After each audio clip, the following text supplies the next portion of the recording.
Hello, most welcome to another episode of my Words and Worlds podcast. I am your host, Kate, and I'm happy to be back. Today, dear viewers, we shall be discussing a topic that we all share in, and that is friendship. However, we shall focus more on diverse bonds in female friendships. Friendship is not a big thing. Friendship is a million little things. The small acts of kindness that we do over time for each other are what make us friends.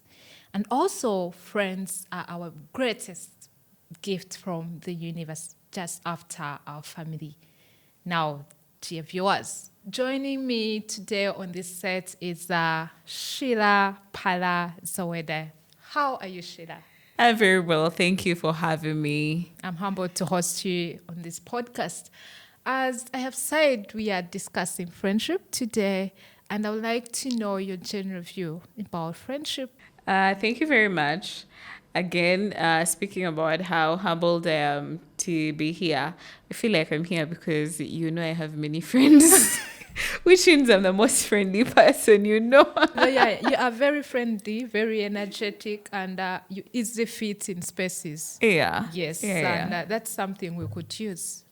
First of all, I want to thank the Academy.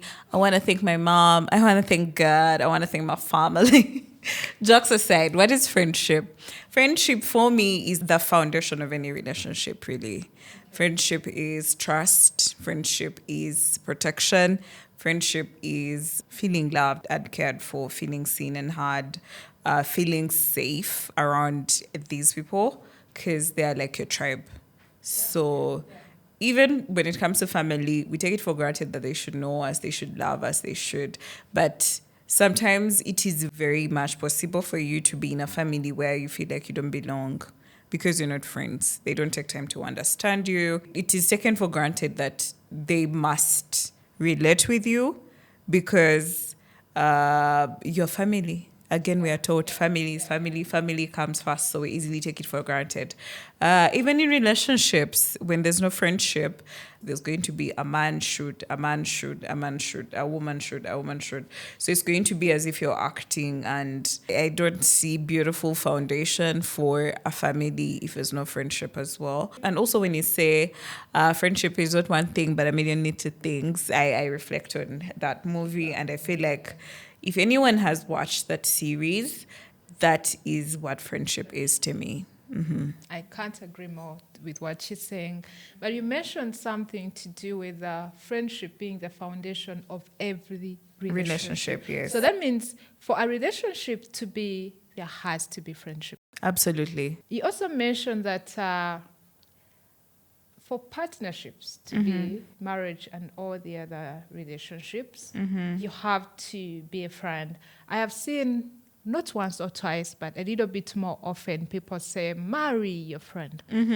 I think we take that lightly, but I think it means just more than the statement. Yeah, it's very important. I'm glad that you bring that out at this point. Now, Sheila, you notice that where we are now, I would say we are adults. We have had friends from our childhood.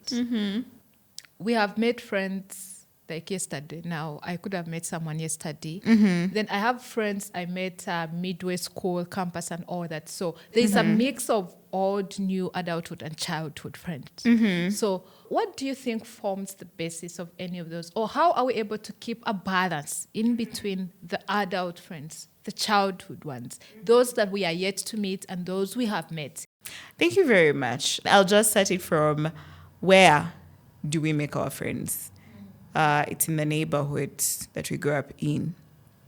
I've had a very beautiful, wonderful opportunity to grow up in the land of milk and honey in Barara, and I've made very beautiful, lasting relationships from there. So it started from the neighborhood, then to the schools. I went to one primary school for 7 years. We could even call it 10 because I started my nursery there. And the friends I made at Mara Junior are very special to me. And they have also spoken into who I have become as a person, because they will always know, Sheila in primary used to be like this, then in secondary you became this, then later you became this, now this is who you are. So they have seen me grow through very many phases of life. So they know what will keep me grounded. They know they have an idea about who I am as a person. If, for example, right now something happened and I was judging maybe a friend I've known for a while, if I'm telling them and I'm like, this happened and this person said ABC about me, they're going to be like, no, but that's not who you really are. I've seen you through primary, I've seen you, you've been consistent in this, that, and the other, but you're inconsistent in this. So do you get? So also we tend to trust them more. The people we have known for a longer gain time. Trust. You see, trust is built over time. You don't wake up and I'm going to trust you. I think for me, one important value is trust. You're gonna have it, but to build trust takes something. Time makes it easy also, but also it takes a bit of truth and honesty. Yeah. So because we have known them a lot of time, maybe the longest, they have a benefit of that. Trust is built from the moments you share, the memories. Because if, for example, we went driving daddy's car when one was supposed to drive it and it crashed and we all came and kept quiet about it, I'm going to know you can keep a secret. It's also built in your thoughtfulness of someone.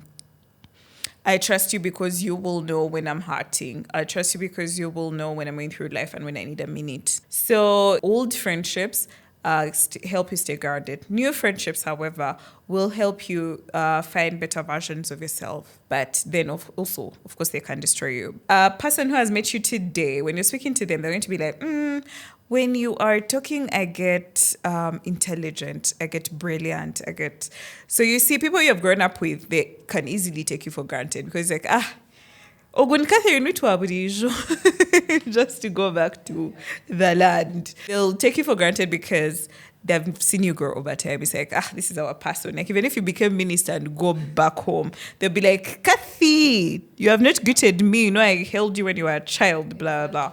But these new friendships will add value because, for example, I was able to become an MC, an event host, through my friendships that I made at an older stage in life. And that's because someone had me introduce myself and they're like, I think you can do this thing. And they gave me a platform. And the people that came are like, oh my God, you speak so well. I also have a gig here.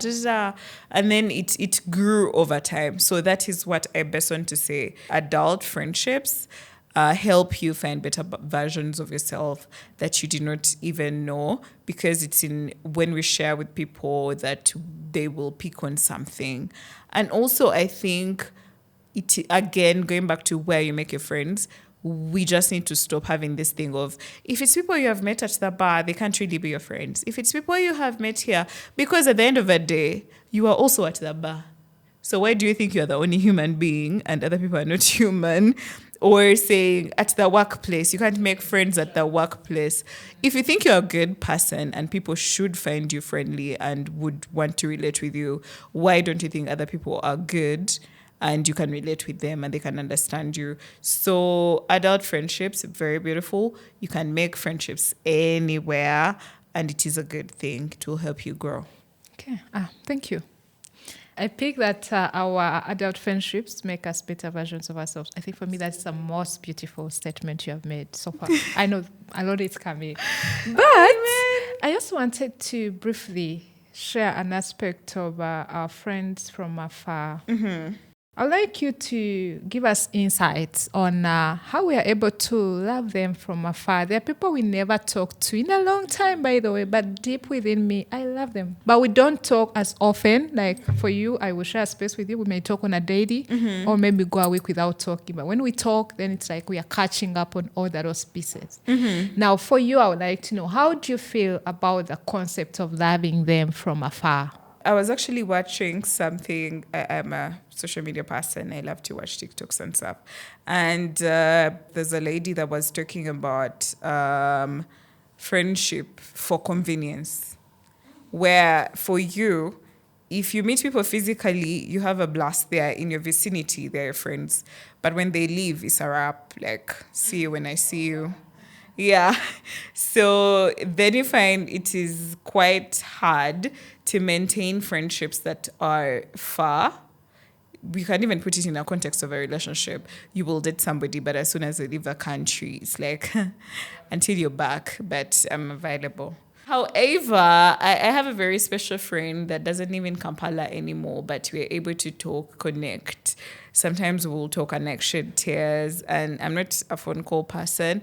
She knows this, so she'll call me once in a while or I'll call her once in a while. I'll say that I don't call her as often as I should, but I do it because that's what she likes and that's who she is as a person.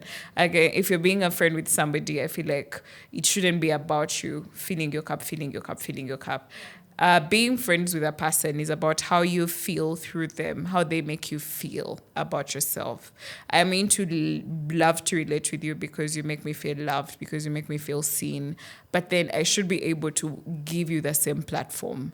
But also I should understand that maybe you don't like to talk about your feelings, so I should let you live in your element. If I'm a person who likes to vent and I talk to you, you are there to listen. But I don't expect you to also vent to me because that's not who you are as a person.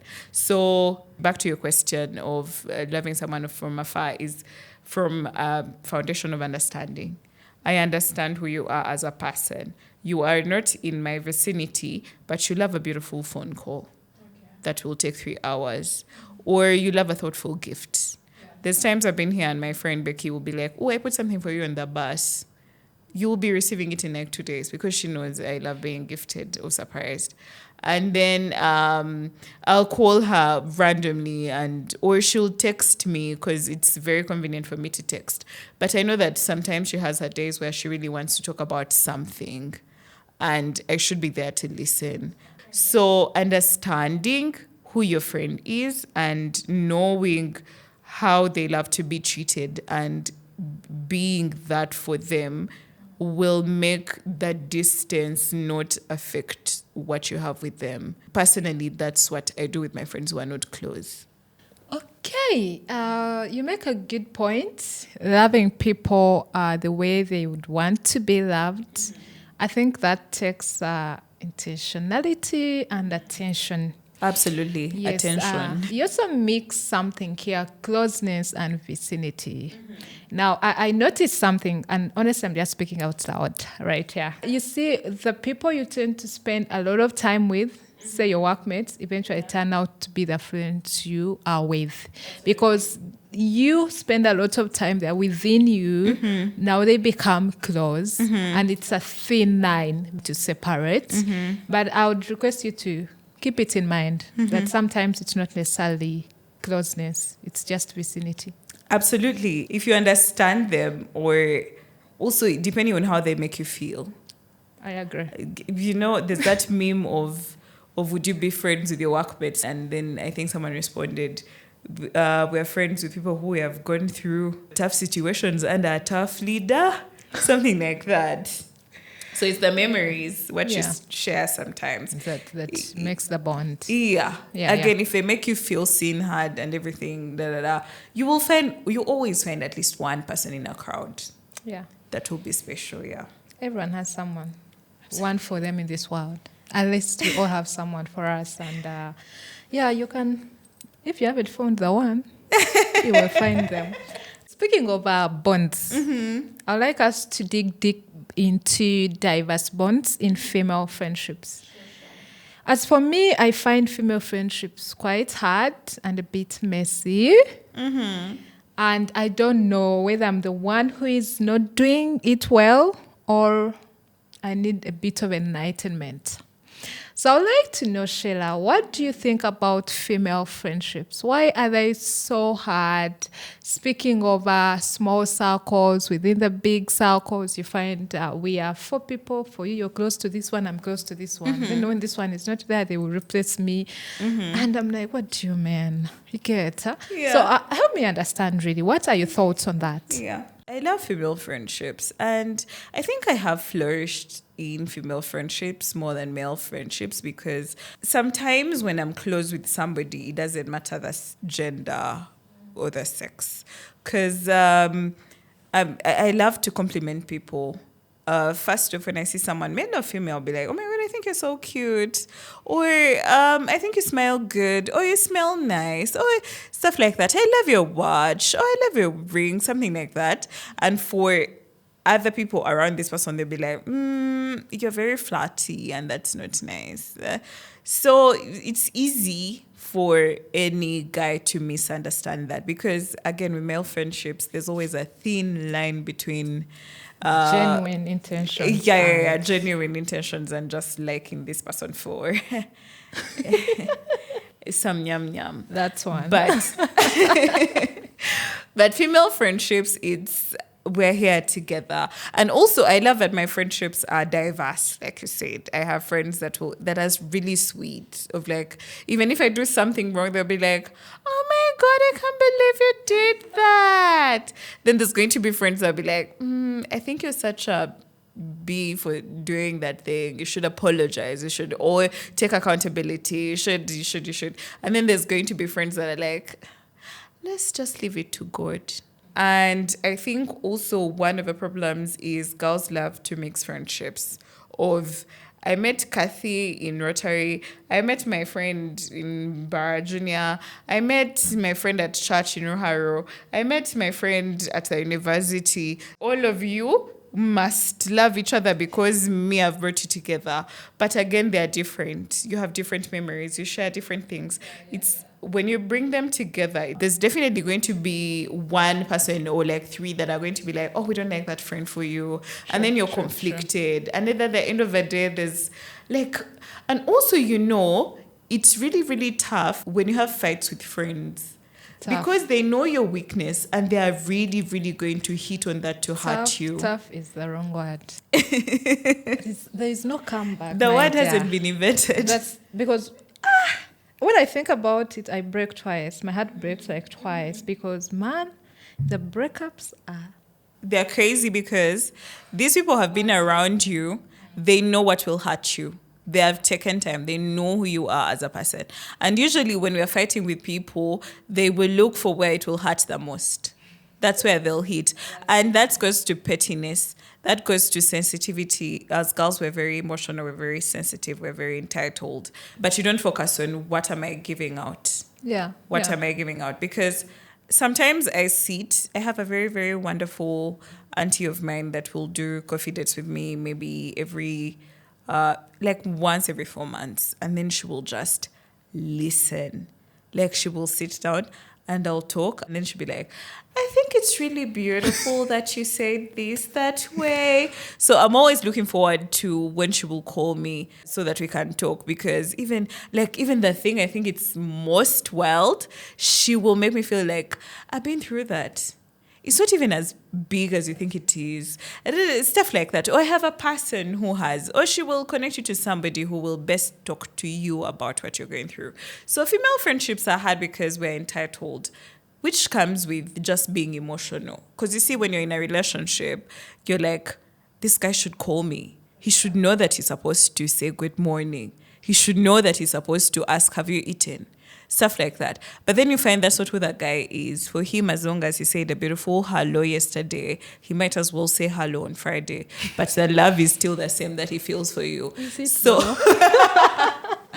again, it speaks into who they are as a people. So if there are people that have not taken time to know you as a person and know your needs and be like, where can we meet each other? Which is most definitely in the middle, then it's going to be hard. So, female friendships, entitlement, sensitivity, you should call me, I like phone calls, but then what about me who doesn't like phone calls? If it is a week and I call you once a week, I've made effort. Yes. But if it's a week and I've not called you at all and I don't really care, then we're not friends, right? So I should be able to listen to you and be like, this is who you are, this is who I am, we can meet in the middle. So entitlement, sensitivity. Also, most girls love to be, I am a private person. I don't share. So if there's no transparency, people will not assume. At least you, Kathy, you're a person who will be like, if I'm going through a lot, I'm going to keep to myself, I'm going to be reserved and stuff. But I'm one person who will go through the mostest. But as soon as I leave the house and come to the bar, I will give you my very best energy. As soon as I meet people, my problems are over. When I go back to my house, that's when I'll be like, oh, I don't even have money. I don't know what I'll eat tomorrow. So it is hard for people to understand unless like a friend comes through and they're like, but are you okay? And it's like, this is so uncomfortable now. But I feel like there's a time when all my friends will be like, but do you get issues? Do you ever find it tough in life? Because I'm always giving my best energy. I'm always laughing. Until I go back home and it's like, so it's easy for me to feel like I'm not being heard or seen or given the audience I'm supposed to get because I have not let that person know that I'm going through a lot. Also, just real quickly, I would have like scenarios where a friend would be like, oh, you have vibe. I have brought my friend, give him vibe. And you're like you're having a bad day, you want to be quiet for like 2 seconds. And when you be like, I'm being quiet for 2 seconds, this person is like, she was showing off on me. So it's, if you don't understand each other, you're not transparent, then you're entitled. That makes female friendships hard. Okay, if you have not met Sheila, she'll not be quiet for a minute. There is a problem. So for me, I think Sheila has the highest form of energy. I have used that. I have tapped into that. I've loosened up a bit on my life because of you. I wanted to give you that credit. As we come towards the end, I would like you to discuss something about loving them equally, especially the friends, the female friendships. Can we even love them equally? Like, can I have Sheila and have maybe say Pauline? Absolutely not. That will never happen. Let me tell you why. Again, it speaks to how you rate these people. Like I said, there's friends you meet at church. There's friends you meet at the bar. There's your workmates. There's that thing of vicinity. We're really close to each other because we are together every day. We're really close to each other because maybe you are like a mom to me. When I'm speaking to you, I feel like I'm talking to my mom. There's going to be the closeness of, I like how you make me feel in my tough times. Do you get? It's the little parts of what these people bring onto you that will determine how you feel about them. It cannot be the same way because they are not raised from the same household. Even if you're raised from the same household, you can't be the same. You can't bring the same energy to that table. I know, like you mentioned, that I give you a lot of energy. You're like the calm in my storm. Because, for example, my friend Alexa, if it's me and Alexa, it's like the roof is like just going off. But when there's like you in the middle, it's like we have a balance. And like when there's people there, they'll be like, they are with Kathy, great. Do you get? So there's what you bring to me. There's what Alexa will bring to me. There's what Sue will bring to me. There's what Dorothy will bring to me. There's what Maria will bring. Stuff like that will make me whole or that will make the world better for me. So they can never be equal. You can never love everyone equally. One thing I know is some things are hard to accept, like that statement. Because why are you not loving me the same way? Anyway, but I feel like if we accept certain things that these friends are different and we are not going to love them equally, it will be easier. One thing I know, acceptance is hard. But you have opened my mind to that, the realization that you cannot love them equally and they will not love you equally. And the earlier you know that, the better for all of us. Yes. And they always also say comparison is the thief of all joy. So if I am focusing on, I think you're loving Maria more than you're loving me, it takes away from the fact that when I'm with you, I feel loved differently. I feel heard, or you are my safe space. I used to struggle with that because I used to have a friend that I'd call a best friend, but I'd feel like they come to me like in their times of trouble, and I was like their private friend. Like in private, I am their most reliable person. I'm going through life. This is happening, that is happening. We cry, we rub shoulders. They pour into my cup. Oh my God, I think I've loved that person. That person is like, I don't know. I love them really, really. And shockingly, we have not talked like that for like since 2018. That's like what? That's like 6 years. Like, okay, it's like a dry hello. How are you? Are you okay? Yeah, but that would be like once in like 4 months or once in 6 months. Or if I see a status and it's like, oh my God, this person has grown. Or, oh my God, your brother this. Very dry, but I hold them dear to me. But I felt like they would come to me in times of, I'm going through this, we go through it together, or they want advice, we go through it together. But when they're in public, it's like, Sheila, be there. Then, my friends, then do you get? I do. So then when I reflected later, I like had all these things. I'm like, but she made me feel heard. She made me, like in private, she was the person I'd run to. She would look out for me, like, are you okay? If I had any problem, she was my go-to person. She like gave big sister. And I feel like we really just grew apart from our differences, again, growth. Because there's also that part of when girls get married, they feel like you're the single ones. It's a wrap. So, yeah, also maybe that could also add to the reasons why female friendships fall out. I've also come to accept again that you outgrow certain friendships, certain people, and some people you grow apart. No, that's a beautiful For me, statement you make. I have crossed over. You know when you get to a crossover? Yes, and it will make to make your life easier. You should try it. Someone out there should try to outgrow certain things, certain people, and grow apart. We don't like to acknowledge that you can outgrow friendships. Because, for example, like we're together at school, then we finish school, you find a job, you're a career person, you find your man, you have a family that you're starting now. There's me who is like still trying to find myself. Do you get? Yeah. So even our conversations are going to be different. You who has gotten it going for you, you're going to start feeling like I am lazy. So it's like, you're not working hard enough. But this is a bit, why is it not? And maybe your ancestors are after you. Things are not going as they should. And also your season is not yet here. Do you get? Your season hasn't come. So because they are flourishing, then it no longer feels like a safe space for you. So it's hard for you to flourish in it.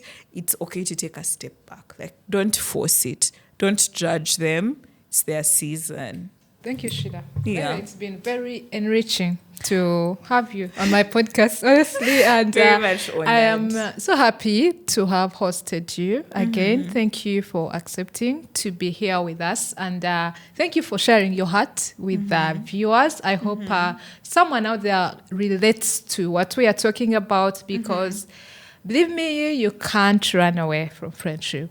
Absolutely. You need it as much as it needs you. But Sheila, as we come to the end of this episode of my Words and Words podcast, what would you like us to remember? Just like 2 points, 2 takeaways that you would like us to remember from today's episode. From today's episode, I feel like very, very importantly, considering that we say family should be where you flourish and family should be there for you, let us put in a lot of effort and energy in fast building friendships with our families before we can expect them to come the way we want them to come through for us, because they will not imagine. They are people and we're different. Let us put in as much effort and energy to belong, to make it safe space for everybody. That is what I'm tapping into recently. I'm putting more energy in family, but also if they are not reciprocal, don't force it. You will lose yourself in the process. Also, friendship is really beautiful. No man is an island. And I've loved to relate with older people. I have a beautiful auntie who has introduced me to older people of diverse cultures and stuff, and also like focus group stuff where people always, like, if you're going through traumatic experiences, you share, and you see that the common factor is lack of love and appreciation and everything. So find a community, even if it is church, even if it's just a social community. Find a place where you flourish and like tap into that. Do not be yourself, because you will always be sad. And also focus on being kind. Give as much grace to people as you want them to give to you, and it will always be reciprocal. And when it's not reciprocated, then that's not your environment. So it will become a beautiful environment that you have created for yourself and everyone else out there. And please like, subscribe, share. Words and worlds. Also, I'd like to just quickly say, I'm glad I've been your friend for this long. I never thought I would, because you're very strict and very highly opinionated. But again, you have helped me stay grounded in many instances. You, like, sometimes when I feel like something is really, really tough and I speak to you and you're like, it's upon them, really. Then I know it wasn't that bad. So then I feel good about myself. Or even if you're hard on me, I'm like, okay, that means in the eyes of people who are like this, I give this. So I should tone it down a bit. So it has helped me stay grounded, and I appreciate you for that. Also appreciate you for having me here today, because I'm sure it's so many people you can have picked from. And I'm your second guest. Thank Jesus. I'll always brag about this. Also, I know how much I've wanted to be consistent on your podcast. I am praying to God for that, for him to give you that space where it is comfortable for you to continue doing this and staying consistent. And I'm sure you will help a person and two out there that really just want to listen to insightful talk. Okay. And you're very gorgeous. You look so good today. Always. Wow. Yeah. I'm an emotional person. Very emotional. So no, but I'm telling you the truth, though. Yeah, and I really so much appreciate that you appreciate me. Mm-hmm. And honestly, it goes two ways. Mm-hmm. I do share the same feelings as you do, and you have been there for me as I have been for you, and that's what friendship is. So once again, thank you very much for loving me and tolerating the strict person that I am, because there are certain things that we know. Otherwise, from us back to you, thank you very much for being with us on this episode. We hope that you enjoy it as much as we have. We have actually, I don't know, it's been fulfilling doing this, and I hope you find something for you also. And lastly, as she said, please subscribe to my YouTube channel and like and ask someone to view and share. And once again, thank you, and we shall see you on the other side. Bye.